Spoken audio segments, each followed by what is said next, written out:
Bloodborne, the choir's forbidden experiments. In the heart of Yharnam's upper Cathedral Ward, behind towering Gothic spires and sealed cathedral doors, something unspeakable was happening. The screams that echoed through those hallowed halls were not of beasts or madmen, but of human beings undergoing a transformation so horrific that death would have been a mercy. The choir, the healing church's most elite and secretive faction, had discovered something in the cosmic void that would shatter the very foundation of human existence. They believed they were ascending to godhood, reaching toward the great ones themselves. Instead, they unleashed horrors upon Yharnam that would make the beast's scourge seem like a gentle plague by comparison. What started as noble research into transcending humanity's limitations became a descent into madness so complete that when hunters finally breached those cathedral doors, they found not men of science, but writhing masses of eyes and tentacles that had once been Yharnam's brightest minds. The choir's forbidden experiments didn't just change them, it changed the very fabric of reality around them. But the most terrifying part of their story isn't what they became, it's what they discovered in those final moments before their humanity slipped away forever. A truth so cosmic and devastating that it would explain why the great ones themselves seemed to fear what the choir had unleashed. Tonight, we descend into the upper Cathedral Ward to uncover the full horror of their forbidden research, and the price they paid for knowledge that was never meant for human minds. To understand the choir's ultimate fate, we must first journey back to where it all began, in the scholarly halls of Bergenworth College. Deep beneath the college, in the ancient Perthemerian labyrinths that predated human civilization, a discovery was made that would forever alter the course of Yharnam's history. The old blood, a mysterious crimson substance that seemed to pulse with otherworldly life, was found flowing through the veins of creatures so ancient that they existed before mankind ever walked the earth. Master Willem, Bergenworth's provost, and a man of profound intellect, approached this discovery with the caution of a true scholar. He understood that the old blood was not merely a medical curiosity, but something far more dangerous and significant. Willem believed that evolution was the key to transcendence, that humanity needed to grow and develop naturally over time to safely interact with cosmic forces. His philosophy centered on gaining insight through patience and careful study. However, Willem's star pupil, Lawrence, had a different vision entirely. Where Willem saw the need for gradual evolution, Lawrence saw immediate opportunity. The old blood's healing properties were undeniable, capable of curing any disease, healing any wound, and extending human life far beyond its natural limits. To Lawrence, this was humanity's salvation delivered from the depths of the earth itself. The philosophical divide between master and student grew into an unbridgeable chasm. Willem warned of the old blood's corrupting influence, speaking of basehood and the loss of humanity that would inevitably follow its widespread use. But Lawrence was convinced that proper application and control could harness its power without succumbing to its dangers. This fundamental disagreement led to the greatest schism in scholarly history, as Lawrence departed Bergenworth with several followers and the stolen old blood.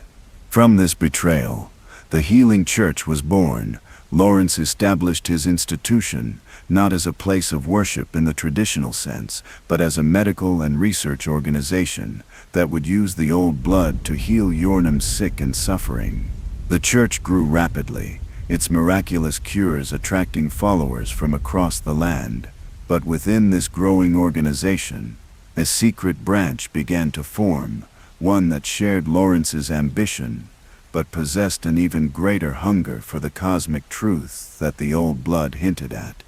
This elite group would become known as the choir, the healing church's most brilliant minds, united by a singular obsession with transcending the limitations of human existence. They were not content with simply using the old blood for healing. They wanted to understand its true nature, its connection to the cosmic realm, and most dangerously of all, they wanted to make contact with the beings from which it came.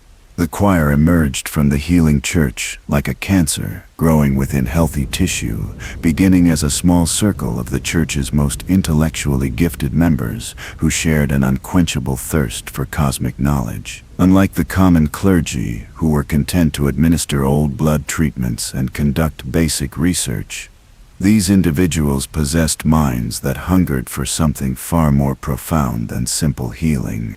The formation of the choir was not officially documented in church records, for obvious reasons. What we know comes from scattered notes, whispered confessions, and the horrific evidence left behind in their laboratories. The group began to coalesce around several key figures who had worked closely with Lawrence during the church's founding years. These were men and women of exceptional intellect, who had initially joined the church with noble intentions, but gradually became consumed by questions that orthodox medicine could never answer.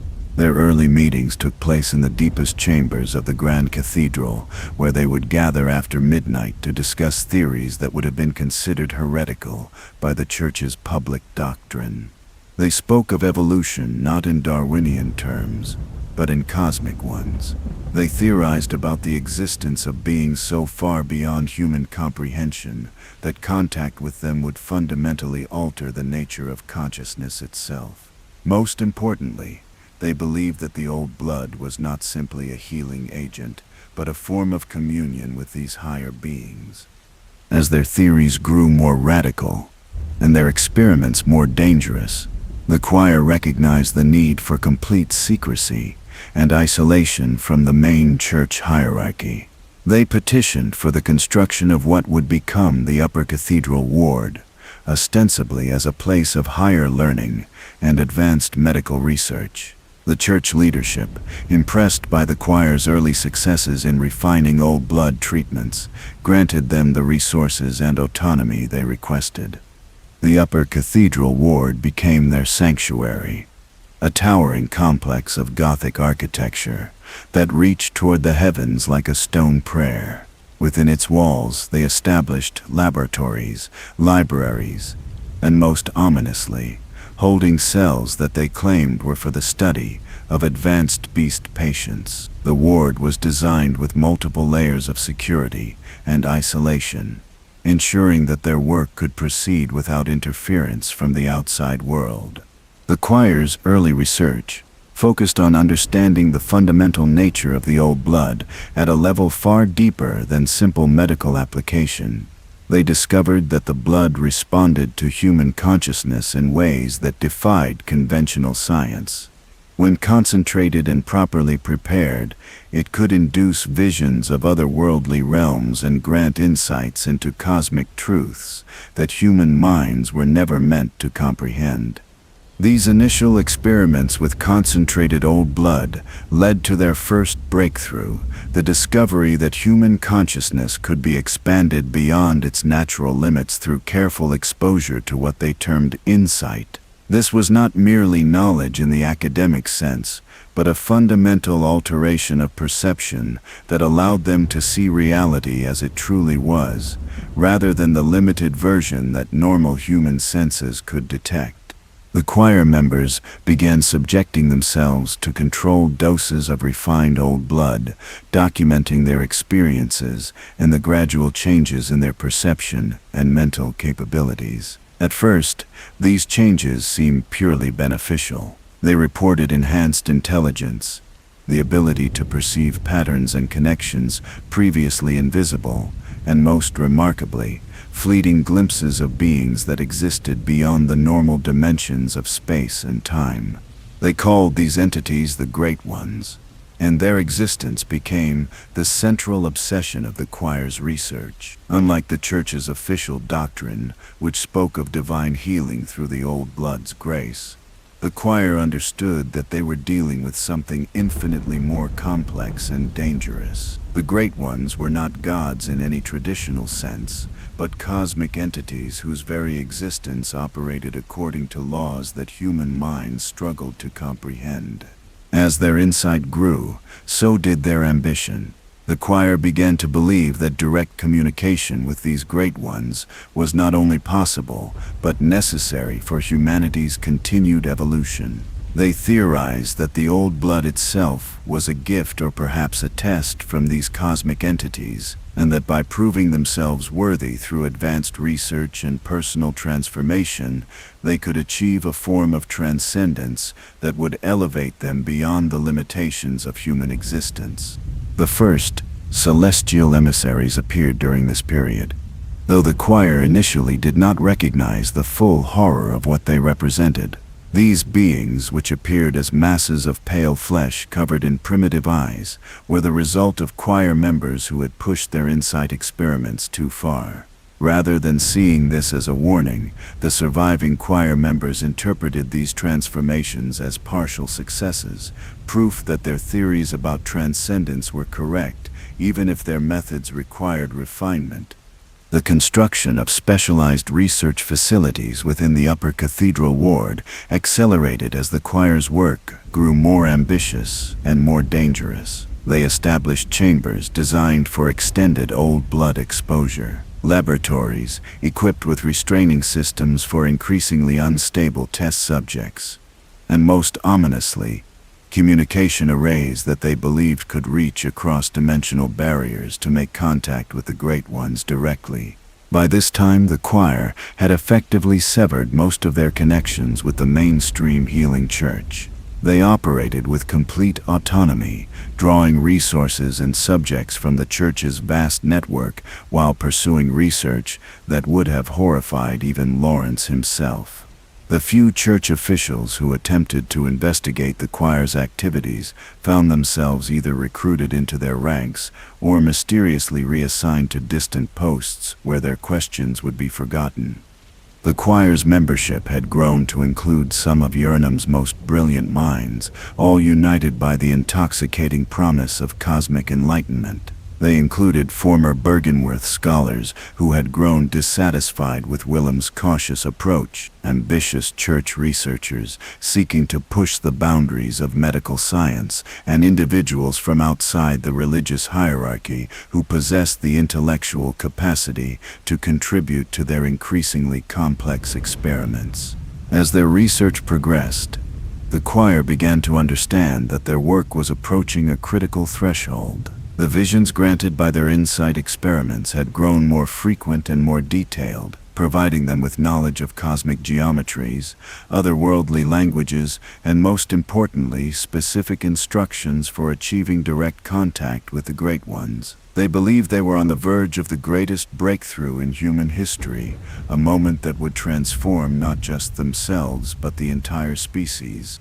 What they failed to recognize was that each step forward in their research was also a step away from their humanity, and that the cosmic truths they so desperately sought came with a price that no human mind could pay and remain intact. The choir's transformation from seekers of knowledge into architects of horror began gradually, so subtly that even they failed to recognize the point of no return until it had long since passed. What started as controlled experiments with old blood refinement evolved into a systematic program of human experimentation that would have made even the most depraved Pythagorean researchers recoil in disgust. The turning point came when the choir made their first successful contact with what they believed to be a Great One.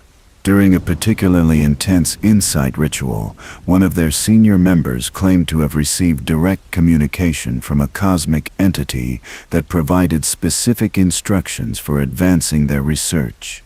This communication, delivered through visions that burned themselves into the researcher's mind, contained detailed procedures for creating what the entity called vessels worthy of cosmic truth. The choir interpreted these instructions as a divine mandate to push their experiments beyond any ethical boundaries they had previously observed. They began systematically capturing subjects from the lower levels of Yharnam, particularly targeting individuals who showed natural resistance to the old blood's beastly transformation. These unfortunates were brought to the upper Cathedral Ward, under the guise of advanced medical treatment, only to disappear into the choir's experimental chambers. where they would undergo procedures that redefined the very concept of human suffering. The creation of the first successful celestial emissaries required techniques that combined advanced surgical procedures with old blood infusion methods that pushed human physiology far beyond its natural limits. The process involved the systematic removal and replacement of sensory organs with primitive eyes that could perceive cosmic truths directly. The subject's nervous system was rewired using concentrated old blood to create neural pathways capable of processing information from dimensions beyond normal space and time. The screams that echoed through the upper Cathedral Ward during these procedures were unlike anything heard in Yharnam before or since. They were not the cries of physical pain, though that was certainly present, but the sounds of consciousness itself being torn apart and rebuilt according to alien specifications. Many subjects died during the transformation, their minds simply unable to survive the reconstruction process. Those who survived emerged as something that could no longer be called human. The choir documented these procedures with scientific precision, treating each experiment as a step toward understanding the perfect formula for cosmic transcendence. Their notes, written in handwriting that grew increasingly erratic as their own insight levels rose, described techniques for brain modification, consciousness expansion, and sensory augmentation that read like the fevered dreams of a madman, yet contained precise medical instructions that actually worked. As their success rate improved, the choir began experimenting on themselves with increasing frequency. They believed that by personally undergoing partial versions of the transformation process, they could maintain enough of their human consciousness to guide the research while gaining the cosmic perception necessary to communicate with the Great Ones directly. This decision marked the beginning of their final descent into madness. The first choir member to undergo voluntary transformation was a brilliant surgeon who had perfected many of their early procedures on unwilling subjects. The process took place over several weeks, with the subject documenting each stage of his consciousness expansion in journals that grew increasingly incoherent as the transformation progressed. His final entries spoke of seeing the true face of reality and understanding the insignificance of human concerns in the face of cosmic truth. When the transformation was complete, the being that had once been a man possessed knowledge that allowed the choir to make unprecedented advances in their research. However, this knowledge came at the cost of everything that had made him human. The creature retained memories of his former existence, but viewed them with the detached curiosity of an alien observer studying primitive behaviors. Encouraged by this success, other choir members began volunteering for similar procedures. Each transformation brought new insights, but also pushed the group further from their original human perspective. They began to see their former subjects not as people who had suffered and died, but as failed experiments that had provided valuable data for future research. The concept of ethical boundaries became meaningless to minds that could perceive the cosmic insignificance of individual human suffering. The choir's research accelerated dramatically as more of their members underwent partial or complete transformation. They developed new techniques for creating celestial beings with specific abilities and consciousness patterns. Some were designed as communication nodes for receiving messages from the Great Ones, others as living surveillance systems that could perceive threats across multiple dimensions, and the most ambitious as hybrid entities that could exist simultaneously in human and cosmic realms. The upper Cathedral Ward itself began to change as the choir's experiments affected the very structure of reality around them. The architecture seemed to shift and writhe when observed from the corner of one's eye, as if the building itself was becoming infected by the cosmic influences the choir had invited into their midst. Rooms appeared where none had existed before, filled with geometries that hurt to look at directly and equipment whose purpose defied rational explanation. The few remaining fully human members of the choir began to report disturbing phenomena throughout the facility. Whispers in languages that predated human speech echoed through empty corridors, shadows moved independently of their sources, and most unsettling of all, they began to glimpse things that their transformed colleagues insisted were perfectly normal, but which filled them with primal terror. The choir's connection to the main healing church became increasingly tenuous as their research progressed. Communications from the outside world were ignored or answered by beings that wore the faces of former colleagues, but spoke with voices that carried harmonics no human throat could produce. Church officials who arrived for scheduled inspections found the upper Cathedral Ward sealed and were told that the choir was conducting sensitive research that required complete isolation. Meanwhile, within the ward, the boundaries between researcher and subject, human and cosmic entity, reality and nightmare, continued to blur. The choir's laboratories became breeding grounds for horrors that existed in multiple dimensions simultaneously, creatures that defied every law of biology and physics, yet somehow maintained a twisted form of life that served the mysterious purposes of their Great One masters. The transformation of the choir from human researchers into cosmic servants was now accelerating beyond their ability to control or even understand. Each new experiment brought revelations that demanded even more extreme procedures, creating a spiral of increasing horror that pulled them deeper into realms of existence where human concepts like sanity, morality, and individual identity became meaningless abstractions. By this point, the choir had crossed so many lines and committed such unspeakable acts that they could never return to the world they had once known. They were no longer researchers studying cosmic entities. They had become extensions of those entities, carrying out purposes that their human minds could never have conceived or accepted. The final phase of their transformation was approaching, and with it would come revelations that would shake the very foundations of Yharnam itself. The discovery that would seal the choir's fate and transform them from researchers into servants of cosmic horror came in the deepest chambers of the upper Cathedral Ward, where their most extreme experiments had torn holes in the fabric of reality itself. Through these dimensional rifts came something that defied every theory they had developed about the nature of the Great Ones. It was not the distant, incomprehensible entity they had been attempting to contact through their crude communication arrays, but a being of such profound sadness and alien beauty that even their transformed minds struggled to process its presence. Ebrietas, daughter of the cosmos, had been abandoned by her own kind in the wake of some cosmic catastrophe that occurred eons before humanity's first thoughts. She existed in a state of eternal mourning for great ones who had transcended to realms beyond even her understanding, leaving her stranded in dimensions that bordered on human reality.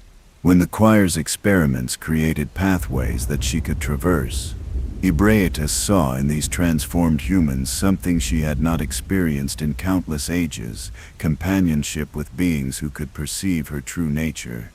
The first contact between Ebrietas and the choir was not the triumphant moment of cosmic enlightenment they had anticipated, but something far more complex and tragic. The Great One's presence filled the upper Cathedral Ward with an overwhelming sense of loss and longing that penetrated even the most transformed choir members. They realized that their cosmic patron was not a god offering transcendence, but a bereaved entity seeking solace from the isolation that had defined her existence since time immemorial. This revelation shattered the choir's remaining illusions about the nature of their research. They understood that they had not been pursuing divine knowledge, but had instead become instruments in a cosmic tragedy that predated human civilization. Ebrietas did not want to elevate them to godhood. She wanted to transform them into companions who could share her eternal grief and provide the understanding that no human mind was naturally equipped to offer. The covenant formed between Ebrietas and the choir was not a meeting of equals, but the absorption of lesser beings into a greater entity's overwhelming need for connection. The Great One's influence flowed through the upper Cathedral Ward like a tide of liquid sorrow, transforming everything it touched according to her alien aesthetic and emotional state. The remaining human members of the choir found their consciousness expanded not toward enlightenment, but toward a form of awareness that allowed them to perceive the full weight of cosmic loneliness. The transformation process accelerated dramatically under Ebrietas's direct influence. Choir members who had maintained some semblance of human appearance began sprouting the primitive eyes and writhing appendages that marked their evolution into celestial beings. However, these new forms were not the crude amalgamations their earlier experiments had produced, but elegant and terrifying manifestations of cosmic grief given physical form. The upper Cathedral Ward itself became a reflection of Ebrietas's emotional state, with its Gothic architecture twisting into shapes that expressed concepts human languages had no words for. Chambers filled with pools of luminescent fluid appeared spontaneously, serving purposes that only the transformed choir members could understand. The very air became thick with an alien presence that made breathing a conscious effort for anyone who retained fully human physiology. As more choir members underwent complete transformation, they began to serve functions within what had become Ebrietas's earthly domain. Some became living conduits for her consciousness, their nervous systems rewired to carry thoughts and emotions that originated from cosmic perspectives.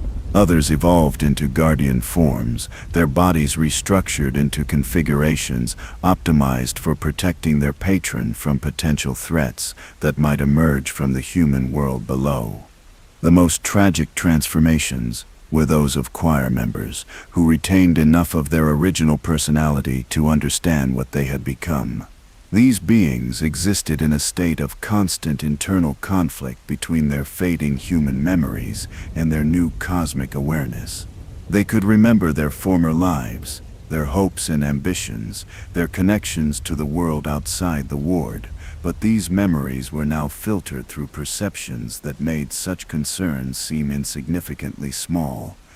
The creation of the celestial mob represented the final stage of the choir's transformation under Ebrietas's influence. These creatures, formed from multiple choir members whose individual consciousnesses had been merged into collective entities, served as extensions of the Great One's will throughout the upper Cathedral Ward.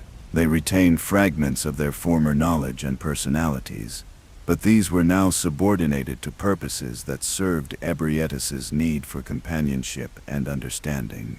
The few church officials who attempted to maintain contact with the choir during this period received communications that clearly came from transformed beings pretending to be their former colleagues. These messages spoke of breakthrough research and imminent revelations, but were written in styles that no human hand could have produced. The handwriting itself seemed to writhe on the page, forming letters according to geometric principles that hurt to observe directly. The sealing of the upper Cathedral Ward occurred not through any external decision, but as a natural consequence of the reality distortions that Ebrietas's presence had created. The dimensional barriers between the ward and the rest of Yharnam became increasingly unstable, threatening to leak cosmic influences into areas where they would have catastrophic effects on the general population. The transformed choir members, acting under Ebrietas's guidance, implemented containment protocols that effectively cut off the ward from the outside world. These protocols involved more than simple physical barriers. The ward became isolated across multiple dimensions, existing in a state that was simultaneously part of Yharnam and separate from it. Travelers approaching the sealed entrance reported that the building seemed to shift and blur when observed directly, as if it existed in several different locations at once.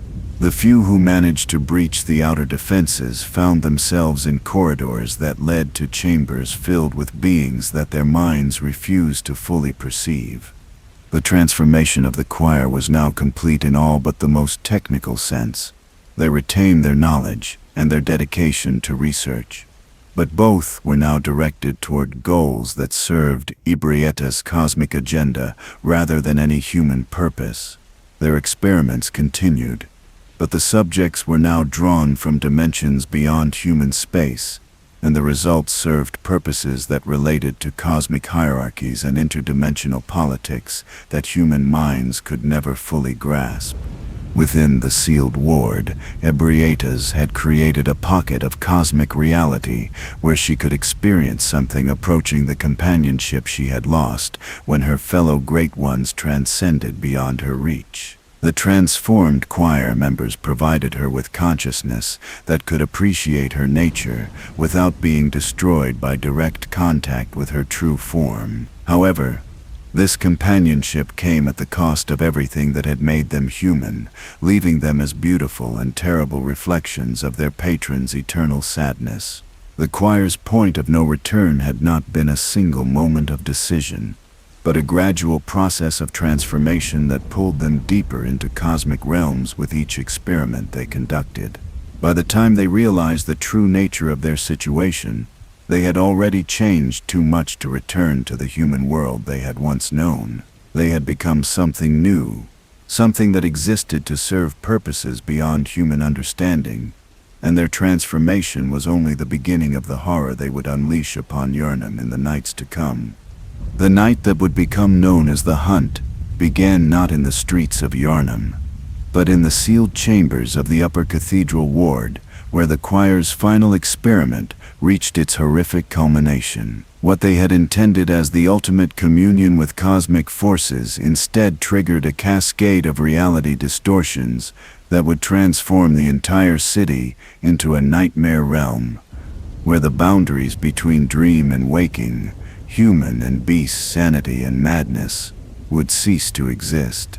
The choir, now existing as extensions of Ebrietas' will, had been working toward what they believed would be the creation of a perfect vessel for cosmic consciousness. This vessel would serve as a bridge between the Great Ones and humanity, allowing for direct communication and understanding between species separated by eons of evolutionary divergence. What they created instead was something so fundamentally wrong that it poisoned the very fabric of reality around Yharnam.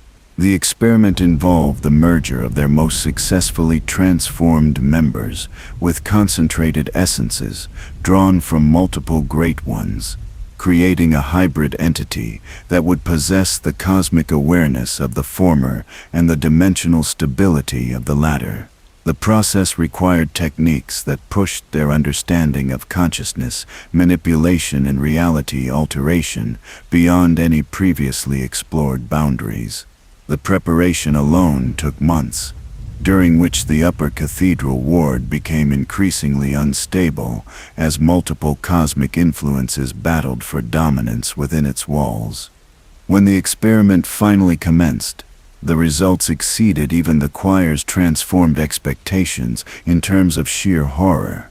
The hybrid entity that emerged possessed knowledge and capabilities that no single consciousness should ever wield, but its existence created paradoxes and contradictions that reality itself could not resolve. The entity existed simultaneously in multiple dimensions while remaining anchored to physical space, creating gravitational and temporal distortions that spread outward from the ward like ripples in a cosmic pond. These distortions had immediate and catastrophic effects on Yharnam's population. The carefully maintained barriers that separated the human world from the realm of beasts began to collapse as cosmic influences seeped into areas where they had never been meant to penetrate.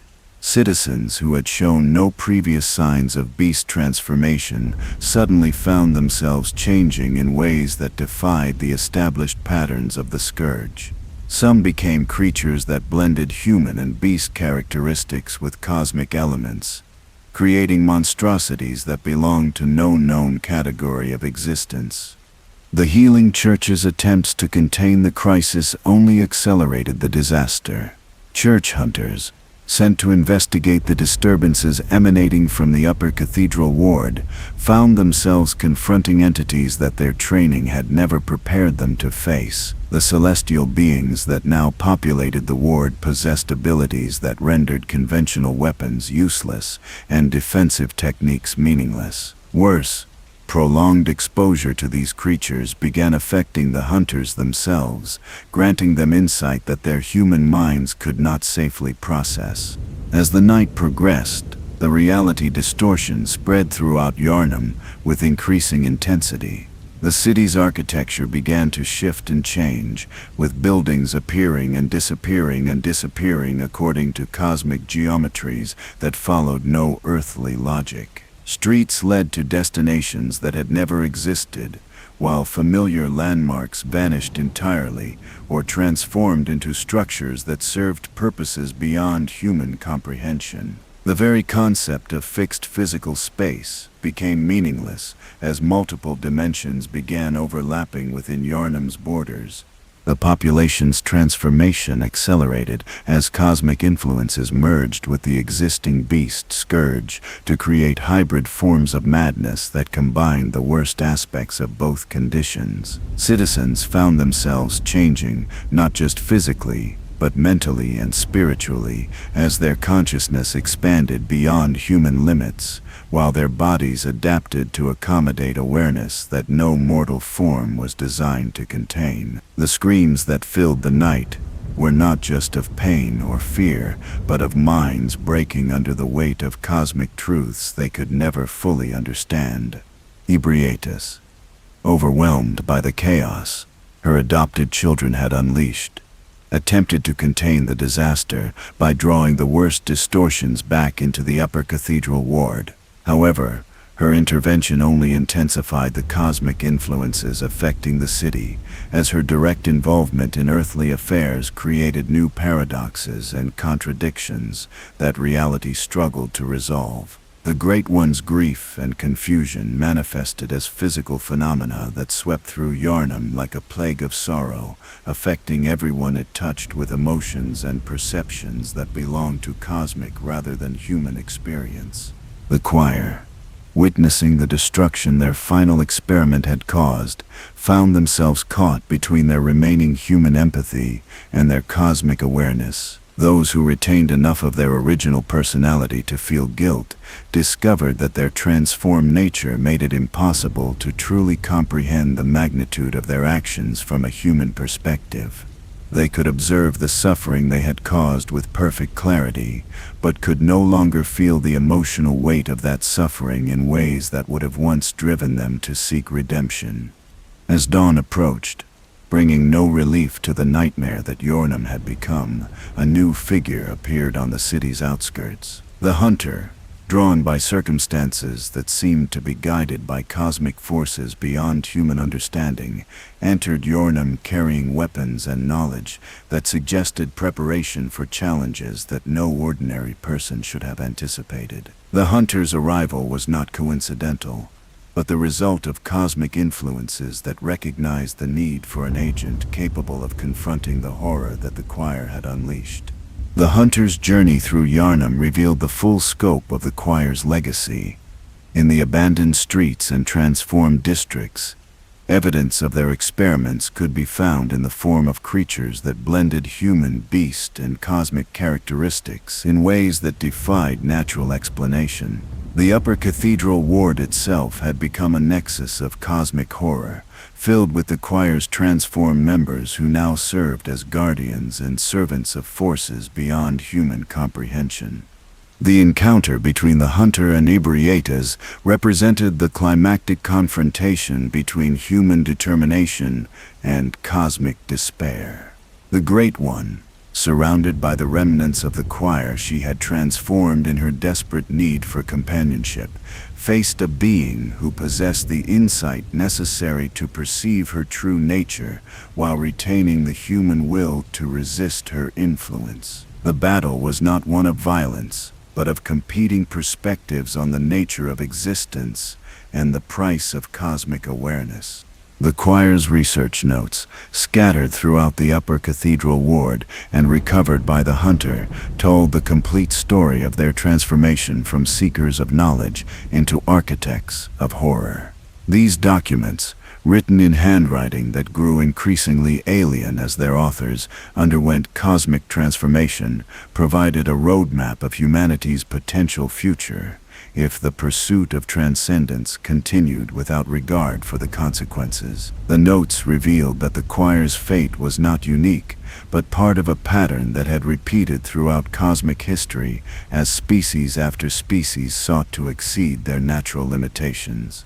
The ultimate legacy of the choir's forbidden experiments was not the cosmic enlightenment they had sought, but a warning about the dangers of pursuing knowledge without wisdom and transcendence without understanding.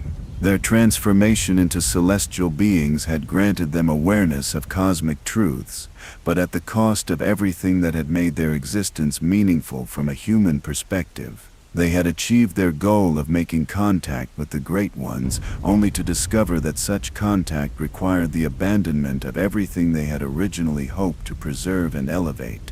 In the aftermath of the hunt, as Yharnam slowly returned to some semblance of normalcy, the upper Cathedral Ward remained sealed and transformed, serving as a monument to the choir's hubris and a warning to future generations about the price of forbidden knowledge. The cosmic influences they had unleashed could never be completely contained, ensuring that their legacy would continue to affect the world in ways both subtle and profound for generations to come. The choir's story serves as the ultimate cautionary tale about the pursuit of transcendence through cosmic contact. Their fate demonstrates that some forms of knowledge come with prices too high for any conscious being to pay while retaining their essential nature. In seeking to become more than human, they became something less than human, forever trapped in a state of cosmic awareness that granted them infinite perspective while denying them the capacity to find meaning or satisfaction in that perspective. Their transformation from Yharnam's brightest minds into servants of cosmic forces beyond their understanding represents the ultimate failure of human ambition when directed toward goals that exceed the natural boundaries of mortal existence. The choir achieved everything they had sought and lost everything they had hoped to preserve, leaving behind only the echo of their screams in the upper Cathedral Ward and the warning of their fate for those who would follow similar paths in pursuit of forbidden truths.